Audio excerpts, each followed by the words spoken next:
Israël a poursuivi ses attaques contre la centrale nucléaire de Fordo. L'IDF a précisé que l'offensive a été menée pour la deuxième fois, dans le but d'empêcher les voies d'entrée. L'attaque contre l'usine a également été confirmée par les médias iraniens. Les agences de presse IRNA et Tasnim ont cité une déclaration des autorités de gestion des crises dans la province de Qom, où se trouve le siège de Fordo. La déclaration annonçait qu'Israël avait attaqué l'installation, tout en précisant qu'il n'y avait aucun danger ni menace pour les citoyens. La centrale nucléaire de Fordo était l'une des cibles des États-Unis lors des bombardements où l'on soupçonne que les armes nucléaires iraniennes étaient stockées. Par ailleurs, des attaques de l'armée israélienne ont également eu lieu dans la prison d'Evin à Téhéran.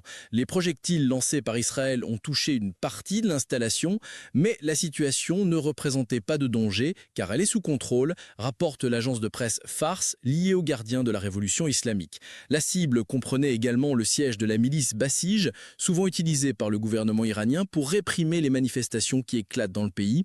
BBC Verify a confirmé les images des caméras de sécurité montrant une explosion à la porte d'entrée de la prison. Par ailleurs, l'armée israélienne a annoncé d'autres attaques sur 6 aéroports en Iran, détruisant 15 avions et endommageant les pistes d'atterrissage. Dans un message sur les réseaux sociaux, les forces de défense israéliennes déclarent que les cibles se trouvaient dans l'ouest, l'est et le centre de l'Iran. L'IDF a précisé que les attaques par drone ont détruit des avions de combat F-15 et F-5, un avion ravitailleur en carburant et un hélicoptère d'attaque AH-1 Cobra.